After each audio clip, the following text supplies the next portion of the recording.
Skinner साहब ने operant conditioning theory में कुछ महत्वपूर्ण कॉन्सेप्ट बताए हैं। इन्हीं कॉन्सेप्ट के आधार पर ऑपरेंट कंडीशनिंग सिद्धांत बनाया है इन्होंने। इन कॉन्सेप्ट को समझना जरूरी है हम लोगों को कि ये कॉन्सेप्ट क्या है, तभी ये सिद्धांत समझ में आएगा, ऑपरेंट कंडीशनिंग थियरी। तो आइए हम लोग पढ़ते हैं। पहला महत्वपूर्ण कॉन्सेप्ट क्या है? Two kinds of learning. Skinner साहब कह रहे हैं कि देखिए सीखना दो तरीके से होता है। टू काइंड्स ऑफ लर्निंग, सीखना दो तरीके से होता है। नंबर वन क्या है? रिस्पोंडेंट रिस्पॉन्स, प्रतिवादी अनुक्रिया, रिस्पोंडेंट रिस्पॉन्स। दूसरा है ऑपरेंट रिस्पॉन्स, यानी क्रिया प्रसूत या सक्रिय अनुक्रिया। कहा भैया कि सीखने के देखो दो तरीके हैं, यानी अनुक्रिया करने के दो तरीके हैं, आपके व्यवहार व्यक्त करने के दो तरीके हैं। चाहे ये व्यवहार करिए चाहे वो व्यवहार करिए, तो दोनों व्यवहार से सीखेंगे। लेकिन स्किनर साहब एक ही व्यवहार से को मानते हैं। किस व्यवहार को मानते हैं वो हमें देखना है। देखिए रिस्पोंडेंट रिस्पॉन्स, प्रतिवादी अनुक्रिया, इससे संबंधित यानी इस तरह के सीखने से, इस तरह के रिस्पॉन्स से पावलोव और वाटसन संबंधित हैं, इससे संबंधित हैं। ऑपरेंट रिस्पॉन्स से थॉर्नडाइक और स्किनर साहब संबंधित हैं। अब इन दोनों में अंतर समझ लीजिए। रिस्पोंडेंट रिस्पॉन्स में क्या होता है कि सीखने वाला स्वतंत्र नहीं होता है। रिस्पोंडेंट रिस्पॉन्स में सीखने वाला स्वतंत्र नहीं होता है। पावलोव साहब में देखिए कुत्ता बांधा रहता है, वो अपने से कुछ नहीं कर सकता, निष्क्रिय रहता है, अपने से कोई अनुक्रिया नहीं कर सकता है जब तक स्टिमुलस न आए। यानी ये कहते हैं कि स्टिमुलस देने से ही व्यक्ति अब अलग सीखता है या कोई रिस्पॉन्स करता है, कि स्टिमुलस आप देंगे तभी सीखेगा, तभी अनुक्रिया करेगा। ये साहब कह रहे हैं, स्किनर कह रहे हैं कि ऑपरेंट रिस्पॉन्स में नहीं, पहले व्यक्ति या बालक को अनुक्रिया करने दो, उसके बाद स्टिमुलस जरूरी है। ये कहते हैं नहीं, बिना स्टिमुलस के कोई अनुक्रिया हो ही नहीं सकती। स्किनर साहब कह रहे नहीं, अनुक्रिया होगी बिना स्टिमुलस के भी, सीखना बिना स्टिमुलस के भी होगा, स्किनर कह रहे हैं। और ये कह रहे नहीं सीखना स्टिमुलस पर आधारित है, ये कह रहे नहीं। यानी इस तरह से जो सीखना होता है, इस तरह से जो रिस्पॉन्स होता है, ऑपरेंट जो रिस्पॉन्स होता है, उसी को मनोवैज्ञानिक भाषा में यानी स्किनर की भाषा में, स्किनर के सिद्धांत में ऑपरेंट कंडीशनिंग थियरी कहा गया है। यानी कि सक्रिय अनुबंधन सिद्धांत या क्रिया प्रसूत या सक्रिय अनुबंधन सिद्धांत, कई नाम है हिंदी में, इंग्लिश में ऑपरेंट कंडीशनिंग ही कहा जाता है। यानी कि स्किनर साहब ऑपरेंट रिस्पॉन्स की बात करते हैं। इस तरह से जो सीखना होता है उस सीखने को मनोवैज्ञानिक भाषा में बोलते हैं ऑपरेंट कंडीशनिंग थियरी। यानी कि इसमें क्या है कि पहले स्टिमुलस दिया जाता है, उसके बाद रिस्पॉन्स होता है, तो इसीलिए स्टिमुलस रिस्पॉन्स सिद्धांत जिसे कहा जाता है। स्किनर साहब कहते हैं नहीं, पहले व्यक्ति या बालक को जो है रिस्पॉन्स करने दो, आप पहले रिस्पॉन्स करने दो, उसके बाद आप पुनर्बलन दो, उसके बाद कह रहे हैं कि आप पुनर्बलन दो। ध्यान रखिएगा, स्किनर साहब कह रहे हैं कि ये जो रिस्पॉन्स होता है, ये जो पुनर्बलन है, स्टिमुलस है, इसमें संबंध स्थापित किया जाता है। यानी कि स्किनर साहब के सिद्धांत में रिस्पॉन्स से अनुबंध कंडीशनिंग हो रही है। यानी कि ऑपरेट कंडीशनिंग यानी कि रिस्पॉन्स से यानी कि देखिए उद्दीपन स्टिमुलस है, इसी स्टिमुलस को रेनफोर्समेंट भी बोलते हैं। यानी कि व्यक्ति या बालक जब कोई रिस्पॉन्स करता है, अगर उसकी सही अनुक्रिया होती है, तो स्किनर साहब कह रहे हैं कि तुरंत पुनर्बलन आप दे दो, जिससे ये पुनर्बलन, ये स्टिमुलस उसके रिस्पॉन्स से कनेक्ट हो जाए, यानी कंडीशन हो जाए, अनुबंधन हो जाए। इसी अनुबंधन को ऑपरेंट कंडीशनिंग कहते हैं। मतलब ये जो रिस्पॉन्स कर रहा है, यानी ये पूरे माहौल को स्वयं ऑपरेट करता है, स्वयं पूरे माहौल को ऑपरेट करता है। ऑपरेट कौन करता है? अब सिद्धांत को पहले समझ लीजिए कि स्किनर साहब का सिद्धांत क्या है। स्किनर साहब ने एक चूहे पर, सफेद चूहे पर प्रयोग किया, स्किनर बॉक्स बनाया था, उसमें भूखे चूहे को रख देते थे स्किनर साहब। चूहा भूखा रहता था, भोजन के लिए हाथ पैर मारता था, पूरा सब, कभी दीवार काट रहा है, कभी कुछ काट रहा है, उसी बॉक्स में एक लीवर बना हुआ था जिसे दबाने से उसे गोली के रूप में भोजन मिलता था। तो चूहा क्या करता है कि शुरू में पहले इधर उधर घूमता है, फिर अचानक जो है लीवर पर उसका पैर पड़ता है, लीवर दबता है और भोजन मिल जाता है। लीवर दबा, भोजन मिला। तो थांडाइक स्किनर साहब कह रहे हैं भैया कि जो लीवर दबा रहा था ये चूहे पर डिपेंड करता था कि कितनी बार ऑपरेट करे या न करे। यानी कि ये चूहे पर डिपेंड कर रहा था कि अगर भूखा है तो लीवर को जाके तुरंत ऑपरेट कर लेता था, लीवर को दबाता था, भोजन मिल जाता था और खा लेता था। इसी को तरह के रिस्पॉन्स कहा गया भैया ऑपरेंट रिस्पॉन्स। और इस तरह का जो सीखना हुआ ऑपरेंट कंडीशनिंग कहा गया, यानी कि लीवर को दबाना, ऑपरेट करना, अब फिर उसके बाद भोजन मिलना, यानी कि ये भोजन पुनर्वलन रेनफोर्समेंट ऑपरेट से कंडीशनिंग हो गया, मतलब संबंधित हो गया। यानी कि रेनफोर्समेंट और ऑपरेट करना चूहे का, ये दोनों कंडीशनिंग हो गए। और यही ऑपरेट और कंडीशनिंग ऑपरेट कंडीशनिंग थियरी के नाम से जाना गया। इस पावलोव के सिद्धांत में ऐसा नहीं था, कुत्ता जो एकदम खड़ा रहता था, कोई ऑपरेट नहीं करता था। ध्यान रखिएगा, इस सिद्धांत में चूहा स्वतंत्र था ऑपरेट करने के लिए पूरे माहौल को। वो उसकी इच्छा पर डिपेंड था कि वो भोजन के लिए जाए कि न जाए। ध्यान रखना है कि यानी कि इनके सिद्धांत में, पावलोव के सिद्धांत में क्या था, पावलोव क्या बताना चाहता था, सीएस और सीआर में संबंध स्थापित करने की बात कर रहा था। यानी कि सीएस और सीआर की बात किया था। स्किनर साहब, थांडाइक साहब क्या बात किए थे भैया, एसआर की बात किए थे। स्किनर आए क्या बात किए हैं, आरएस की बात किए हैं कि भैया आरएस में संबंध स्थापित होगा। यानी कि जो स्टिमुलस होगा, जो रेनफोर्समेंट होगा, वो आर में स्थापित होगा, यानी रिस्पॉन्स से संबंधित होगा।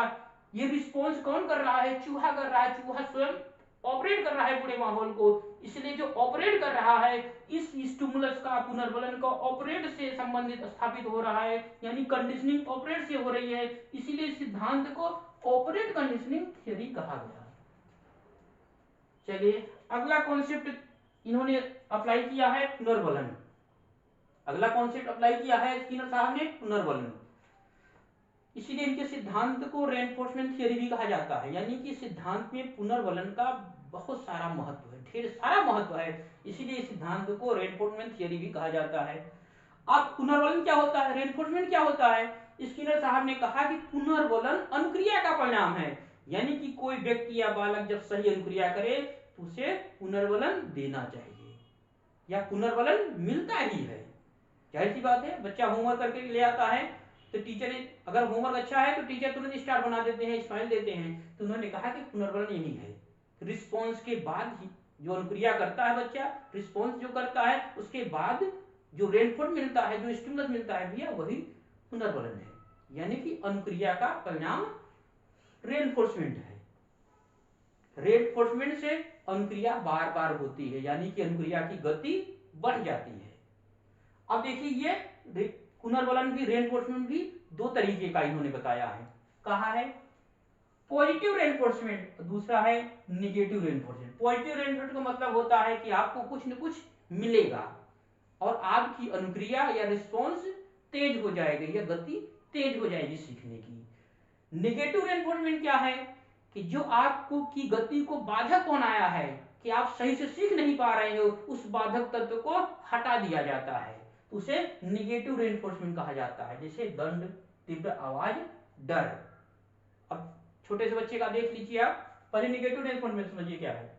निगेटिव रेनफोर्समेंट मतलब किसमें कोई चीज हटाई जाती है जो सीखने में या करने में बाधक पहुंचा रही है। जैसे छोटा सा बच्चा अगर खाना नहीं खा रहा है, क्यों नहीं खा रहा है, रीजन उसका कुछ है कि उसके सामने कोई कुत्ता खड़ा है या जानवर खड़ा है, कोई या इंसान खड़ा है जो उसे चिढ़ा रहा है या उससे वो भय खा रहा है, डर लग रहा है बच्चे को, तो खाना नहीं खा रहा है।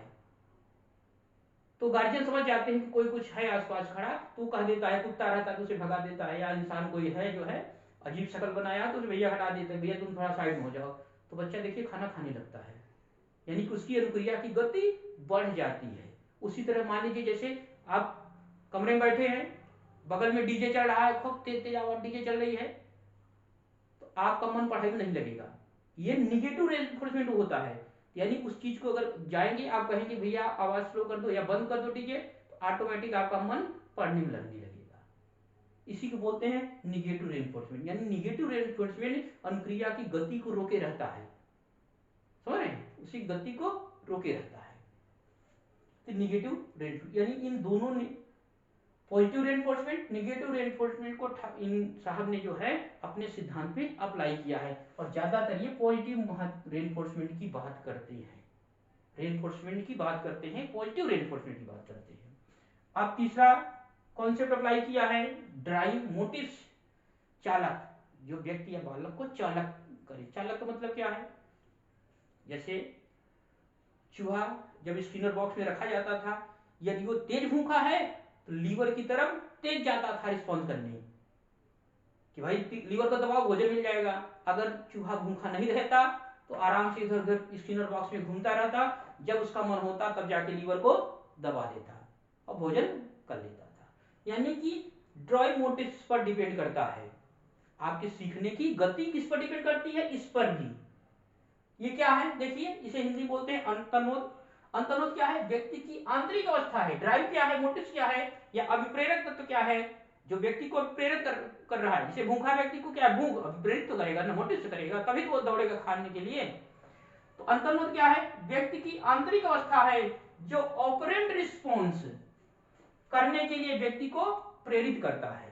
यानी कि व्यक्ति को प्रेरित करता है कि भैया भूख लगी है तो कुछ प्रयास करो। तो स्किनर बॉक्स में चूहा अगर ज्यादा भूखा रहता था तो तुरंत जाकर के लीवर पर हाथ मारता था और भोजन ग्रहण कर लेता था। स्किनर साहब ने इस कॉन्सेप्ट को भी अप्लाई किया है। इसीलिए अगला है शेपिंग कॉन्सेप्ट अप्लाई किया है। शेपिंग, शेपिंग क्या है, शेपिंग को आकृति भी बोलते हैं, आकृति निर्माण या छाया निर्माण, आकृति निर्माण, शेप करना, शेपिंग, आकृति निर्माण करना। अभी क्या है, ये कॉन्सेप्ट बहुत ही महत्वपूर्ण है इनके कॉन्सेप्ट में।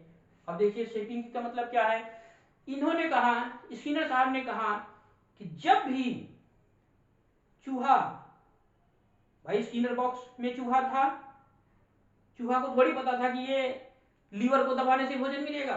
स्किनर ने कहा कि जब भी चूहा लीवर की तरफ थोड़ा सा भी मुड़े तुरंत रेनफोर्समेंट आप दे दो, मतलब भोजन दे दो, तो वो उधर जाएगा। फिर थोड़ा सा लीवर के पास और पहुंचे आगे, तुरंत भोजन दे दो। फिर लीवर पर हाथ भी रखे तो भी भोजन दे दो, लीवर पर जब हाथ मारे तो भोजन दे दो, तो सीख जाएगा। इसी को बोलते हैं शेपिंग। अब एक उदाहरण और समझिए आप, जैसे छोटा सा बच्चा जब आप एबीसीडी सिखाते हैं, इन्होंने कहा कि जब भी बच्चा कलम कापी लेकर के बैठ जाए पढ़ने के लिखने के लिए, तुरंत रेनफोर्समेंट दे दो। कुछ लिख दिया, रेनफोर्समेंट दे दो, थोड़ा सा और सही लिख दिया, रेनफोर्समेंट दे दो, सही लिखने लगे, रेनफोर्समेंट दे दो। इन्होंने कहा यही आकृति निर्माण है, यही शेपिंग है। इन्होंने कहा कि तुरंत जो है रेनफोर्समेंट देना है, रुकना नहीं है, जिससे बच्चा अधिगम की ओर बढ़ना स्टार्ट कर दे। अगर इन्होंने ये भी कहा कि शेपिंग में ऐसा नहीं कि आप उल्टा सीधा हरकत कर रहे तो फिर रेनफोर्समेंट नहीं देना है। इन्होंने कहा है कि जब चूहा अगर लीवर की तरफ मुड़े या लीवर की तरफ देखे तभी रेनफोर्समेंट देना है। अब पता चला लीवर इधर है, चूहा इधर देख रहा है, तब नहीं देना है रेनफोर्समेंट। इसे शेपिंग नहीं कहा। शेपिंग का मतलब होता है जब सही रास्ते की तरफ बढ़े, उसी को बोला है इन्होंने साहब ने शेपिंग, आकृति निर्माण। आइए हम इनका शैक्षिक महत्व पढ़ते हैं। ऑपरेंट कंडीशनिंग थियरी का शिक्षा में क्या महत्वपूर्ण योगदान है, उसके संदर्भ में हम लोग पढ़ते हैं। आइए, शैक्षिक महत्व पहला क्या है, इस शैक्षिक उद्देश्यों का निर्धारण, एजुकेशनल ऑब्जेक्टिव्स को क्लियर कर लेना चाहिए पहले से। यह सिद्धांत कहता है कि शैक्षिक उद्देश्यों का पहले से निर्धारण करके एक टीचर को क्लास में जाना चाहिए पढ़ाने के लिए। इससे क्या होगा कि टीचर को पता रहेगा कि हमारे किन उद्देश्यों की पूर्ति हो रही है, मतलब कौन से उद्देश्य बच्चे सीख रहे हैं, किस उद्देश्य को अभी सीखना बाकी है, ये पहले से पता चल जाएगा। मतलब जिस उद्देश्य को अगर बच्चा सीख रहा है, जो टीचर निर्धारित करके गया है, तो अगर वो उद्देश्य बच्चे सीख रहे हैं तो उस उद्देश्यों को पुनर्बलन देना है। जिस अभी कितने उद्देश्य बाकी है सिखाने, ये पहले से नोट करके जाना चाहिए। यानी एजुकेशनल ऑब्जेक्टिव्स को क्लियर करके जाना चाहिए टीचर को क्लास में पढ़ाने से पहले। और इन उद्देश्यों को छोटे छोटे टुकड़ों में बांट लेना चाहिए तो ज्यादा आसान रहेगा कि टीचर छात्र ने किन उद्देश्य को सीखा, किन को नहीं सीखा, कितना भी अधूरा है। ये इस सिद्धांत का यही मंत्र ये कहता है कि पहले उद्देश्य को भैया छोटे छोटे टुकड़ों में निर्धारित कर लो। तो शैक्षिक उद्देश्यों का निर्धारण करने में ये उद्देश्य सहायक है। दूसरा, वाह्य पुनर्वलन का महत्व ये कहता है कि देखिए पुनर्वलन दो तरीके के होते हैं, एक तो आंतरिक होता है, एक वाह्य पुनर्वलन होता है। वाह्य पुनर्वलन जो मिलता है बाहर से, आंतरिक पुनर्वलन जो आपके अंदर से जगता है। तो ये कहते हैं कि वाह्य पुनर्वलन का महत्व है, यानी कि अगर छात्र मान लीजिए कोई स्टूडेंट किताब खोल करके बैठा है, आप लोगों को लग रहा होगा कि पढ़ रहा है, और गार्जियन कभी कभी देखिए बच्चे कहते हैं नहीं मोबाइल से पढ़ रहे हैं, गार्जियन कहीं लगता है नहीं बच्चा मोबाइल से पढ़ रहा है। हो सकता है उसकी आंतरिक अपेड़ा या पुनर्वलन उसे पढ़ने के लिए नहीं कुछ दूसरे चीज देखने के लिए प्रोत्साहित कर रहा हो। तो ये स्किनर और थॉर्नडाइक दोनों ध्यान रखिएगा, कहते हैं कि पुनर्वलन का विशेष महत्व है। बच्चों को बाहरी पुनर्वलन देना चाहिए, जरूरी है। आंतरिक पुनर्वलन से कोई मतलब नहीं भैया, बाहरी पुनर्वलन जरूर देना चाहिए। अगर आप बाहरी पुनर्वलन नहीं देंगे तो बच्चा कुछ समायोजित हो जाएगा। मतलब अगर छात्र को आपने होमवर्क दिया है तो दूसरे दिन होमवर्क जरूर चेक करिए, यह है बाह्य पुनर्वलन। आंतरिक पुनर्वलन का मतलब आप तो सोचेंगे नहीं नहीं हमने होमवर्क दिया है और बच्चा होमवर्क कर लिया होगा, कोई दिक्कत नहीं, तो फिर ये आप गलत टीचर हो के गलत फहमी में हैं। आंतरिक पुनर्वलन को ज्यादा प्रभावी स्किनर और थॉर्नडाइक दोनों नहीं मानते, ये कहते हैं बाह्य पुनर्वलन ज्यादा प्रभावित है। इसलिए बच्चा जब भी होमवर्क करके ले आए तो आप होमवर्क जरूर चेक करें। या बच्चा कोई काम या कोई भी व्यक्ति जो है कुछ काम करता है तो जरूर बदले में पुनर्वलन देना चाहिए, रेनफोर्समेंट देना चाहिए। मान लीजिए कोई फैक्ट्री में कोई कर्मचारी काम कर रहे हैं, उन्हें भी बाहरी पुनर्वलन देना जरूरी है। बाहरी पुनर्वलन मतलब कुछ न कुछ पुरस्कार देना जरूरी है। अब आप सोचिए नहीं नहीं हमारे फैक्ट्री में काम कर रहा है, एकदम आंतरिक मोटिवेशन मिल रहा होगा उसे, अब प्रेरित होगा, कभी नहीं। बाह्य पुनर्वलन यानी स्किनर थॉर्नडाइक के हिसाब से बाह्य पुनर्वलन देना जरूरी है, कोई गिफ्ट रिवार्ड देना जरूरी होता है। चलिए अगला देखिए, तीसरा सतत पुनर्वलन का महत्व। सतत कॉन्टिन्यूअस पुनर्वलन की बात करते हैं। देखिए पुनर्वलन के कई रूप हैं तो हम लोग बाद में पढ़ेंगे, पहले यहाँ देखिए कि सतत यानी कॉन्टिन्यूअस रेनफोर्समेंट की बात कर रहे हैं। स्किनर साहब कह रहे हैं कि कॉन्टिन्यूअस रेनफोर्समेंट देना है आपको, रेनफोर्समेंट रुकना नहीं है। कॉन्टिन्यूअस मतलब बच्चे का या व्यक्ति या बालक का जब सही रास्ते पर प्रभाव मतलब पैर पड़ना स्टार्ट कर दे या बच्चा सही रास्ते की तरफ बढ़े तुरंत रेनफोर्समेंट देना चाहिए। जैसे बच्चा होमवर्क जो है करके ले आ रहा है, तुरंत रेनफोर्समेंट दो आप। या छोटा सा बच्चे को जब आप एबीसीडी सिखा रहे हैं, अगर वो कलम और कॉपी पेंसिल हाथ में उठा लिया तुरंत रेनफोर्समेंट दो, बहुत अच्छे, कुछ लिख रहा है बहुत अच्छे, तभी वो आगे बढ़ेगा। जैसे स्किनर साहब ने किया था, स्किनर साहब ने जब स्किनर बॉक्स में चूहे को रख दिया था तो चूहा थोड़ी गया था तुरंत लीवर को दबा दिया था, बल्कि चूहा जब भी लीवर की तरफ बढ़ता था तुरंत जो है रेनफोर्समेंट देते थे, फिर लीवर की तरफ बढ़ता था रेनफोर्समेंट देते थे, लीवर पे जाके हाथ रखा होगा तो रेनफोर्समेंट दिए होंगे। इस तरह से यानी सतत पुनर्वलन दीजिए तभी व्यक्ति या बालक सीखेगा। चौथा है लर्निंग मटेरियल की बात करते हैं। ये साहब कहते हैं स्किनर साहब कि लर्निंग मटेरियल जरूर बच्चे को दो। Lecture method, no lecture method, ये लेक्चर का विरोध करते हैं, कहते हैं लेक्चर से कोई नहीं सीखेगा। भाई आप गए 45 मिनट क्लास में लेक्चर दिए, पता नहीं बच्चा सीखा कि नहीं सीखा। आप बच्चे को कुछ न कुछ जो है लर्निंग मटेरियल दीजिए, उससे सीखे वो। उस तरह का सीखना ऑपरेंट कंडीशनिंग सीखना है, क्योंकि उस सीखने में बच्चा स्वतंत्र है। जैसे लीवर दबाने के लिए चूहा स्वतंत्र था, उसी तरह क्लास में यदि आप लेक्चर देंगे तो बच्चा स्वतंत्र नहीं रहेगा। यदि आप बच्चे को लर्निंग मटेरियल दे दीजिए या लाइब्रेरी बैठा देंगे तो अपने से पढ़ने के लिए स्वतंत्र रहेगा, तो वो अच्छे ढंग से पढ़ेगा। लेक्चर आप दे रहे हैं, पता नहीं वो पढ़ रहा है कि नहीं पढ़ रहा है, क्या कर रहा है। इसीलिए कहते हैं भैया कि लर्निंग मटेरियल की बात करते हैं। और इसी तरह एक क्रांति अमेरिका में आ गई थी 1954 में, प्रोग्राम इंस्ट्रक्शन या प्रोग्राम लर्निंग का कॉन्सेप्ट स्किनर साहब ने दिया। इसी ऑपरेंट कंडीशनिंग के आधार पर प्रोग्राम लर्निंग का कॉन्सेप्ट ले आए थे स्कीनर साहब 1954 में अमेरिका में। चलिए अगला है दंड का प्रयोग नहीं।